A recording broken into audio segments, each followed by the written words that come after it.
During his 17-year career, Dan Marino collected more honors than any quarterback in history.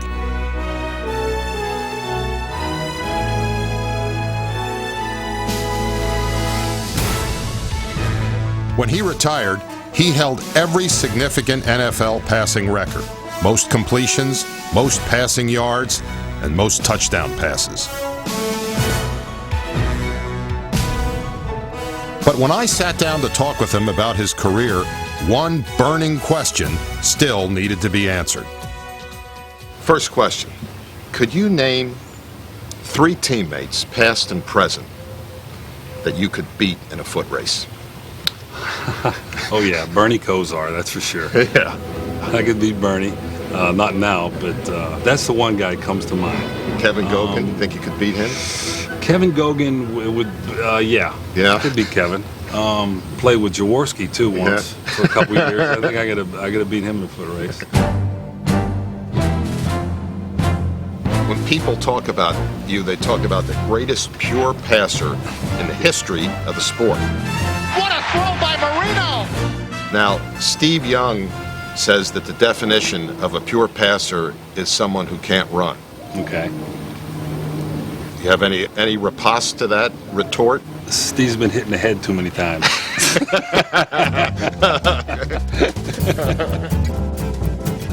I think the underrated skill that I always had is people thought that I wasn't fast or quick, and I've always been So quick. You're still upset about the first question? Yes, I am. That pissed me off. Well, you know, after an Achilles operation, 6 knee operations, All right, it was a bad way to bone in start my the ankle. interview. Okay. You know, it's hard to beat anybody in a race now, but at one time I actually could run a little bit. But I think my movement in the pocket, I've always thought that I was very good at that, and being able to create within a small space, make people miss, and still be able to get off a good throw and make plays. And I think a lot of times people didn't give me a lot of credit for that. When you were little, did you have any kind of practice that you would do? You know, you go back to the old pictures, we have a Sammy Baugh throwing through a tire. Did you ever throw at anything when you were a kid? Oh, yeah, we had a city bus that came by our house, front of our house, every 25 minutes. Yeah. So would you just sit there wait in the corner? Yeah, just throw at the bus, sure. Would you throw? Football? Football. Yeah. Yeah. Did the guy ever stop and get out and yell at you for that? Yeah, sometimes they... Well, first of all, did you hit the bus? Yeah, I'm good enough to hit the bus. He just played football, almost like it was on the playground. In fact, once he and I were exchanging, I said, well, now what are you looking at when the ball snapped? What are you looking at on your first read?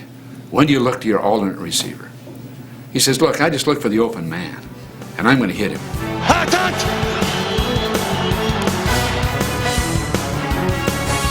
Almost every man seemed open in 1984. In just his second season, Marino passed for an NFL record 48 touchdowns and became the only quarterback to throw for more than 5,000 yards in 1 year.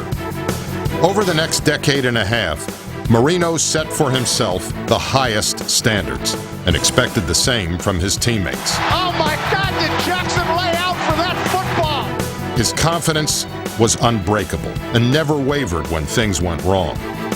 Dan just had that belief in himself that, you know, he was that good, that if something wrong happened, it was because someone else didn't do the job. Yeah, but just didn't come flat. But don't stop. Don't stop. I stayed away from my first few years, you know what I mean? I tried to avoid him as much as I could because I see him yell at everybody, coaches, players, trainers, whatever. One time, Duper, I mean, he didn't dive for a ball in the end zone. He could have caught it for a touchdown. Yeah. And there was a little out in front of him, and I said, why didn't you dive? He says, well, you're making all the money. Why didn't you hit me in the chest? You know, and it just pisses him off. Then we had a little argument, and, you know, it goes from there. Marino usually wasn't as vocal off the field with the media. Now, I heard a story by some reporter here that said that when they first met you, you shook his hand, you said, I'm glad to meet you, I know you're a reporter, but you're not going to get from me. Well, that could be okay. No, is that true? That might have happened, sure. I don't remember it, but that could have happened, yeah. Avoiding the media became more difficult as his career statistics continued to grow. But as the years went by, Marino wasn't satisfied with producing just record-setting numbers. The snapshot of Dan Marino that I'll always remember is after he broke Fran Tarkenton's all-time yardage record. They ended up losing the game that day. And Marino's in the locker room after the game, and Harvey Green, the Dolphin PR guy, hands him a play-by-play sheet from that game. And he says, "Hey, I thought you might want it as a souvenir." Marino goes, "What is it?" And he says, "It's a stat sheet." And Marino looks up at Harvey and he goes, "Pfft," and he just throws it aside. Too many people, I think, will remember him as, quote, a numbers guy. He wanted to be known as a winner. Second winningest quarterback of all time, didn't win the big game. And I think that's what really will stick in Marino's craw. See, that's the thing about Danny. You know, Danny would give up all that stuff for wins and a Super Bowl ring. He's all about winning. You know, all the records are, you know, that's fine and dandy.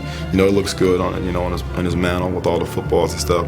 But his whole thing is he wants to win. Marino throws deep downfield. It is caught by Fryer. Yes! That's on 4th and 5. I've always had the attitude just not to quit, and then I could overcome anything in a football situation. All right, let's make something happen now. Make something happen.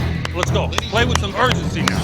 A little urgency. You know, if you're down by 21 points, you think you can come back and win that game. It used to be that, you know, if you had 30 seconds left, it was almost hopeless. I've seen him take a team 80 yards in 16 seconds. 32, 31, 30 seconds to go. I believe Marino is saying, "I'm going to spike it." Nobody pushed the clock the way he did. Marino takes the snap from center. He's looking. He throws. Touchdown, Dolphins, Mark Ingram. No, you like that call. They caught the Jets off guard on that play. A few years ago, they beat us in a very difficult playoff game in Miami. I go in to see Dan and congratulate him after the game, and I've never seen a player with so many scars: shoulders, knees, ankles, the Achilles, one calf is atrophied. And I'm looking at this guy and I said, how could this guy possibly beat us? And the only reason he could do that is because of the size of his heart. They say football is all about the thumper, baby. And he's got one as big as a football. A flame burns inside that man, Dan Marino. Although he was never crowned a champion, I'll always remember Dan Marino as one of football's true treasures. No player ever displayed a greater will to win. And it's that passion he showed for the game that we'll all miss watching this season. What are you going to be doing 1 p.m. Sunday, September 3rd this year? Well, I thought maybe I'll call Duper and Clayton, see if they want to come over, have some beers, and we'll throw it around a little bit.